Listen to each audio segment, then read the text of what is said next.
আজ রান্না করতে বসে একদম ভালো লাগছে না। আজ এত গরম পড়েছে, শরীরটা খুব দুর্বল লাগছে। তাই বরমশাইকে বলছি শরীরটা আমার ভালো লাগছে না, আজ আমি বেশি কিছু রান্না করতে পারবো না।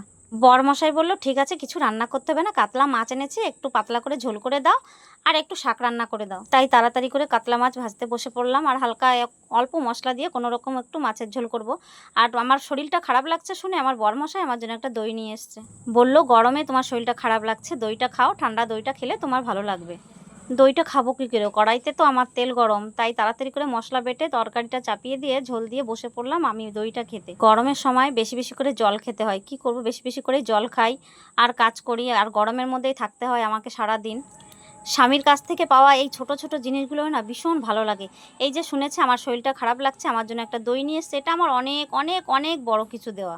বড় কিছু দেওয়া না, বড় কিছু পাওয়া। আর দেখো গপ গপ করে দইটা খেতে গিয়ে আমার একদম মোচ মোচ হয়ে গেছে। তো কেমন লাগলো ভিডিওটা? যদি ভালো লাগে একটু লাইক কমেন্ট করে দিও বন্ধুরা। ভালো থেকো সবাই।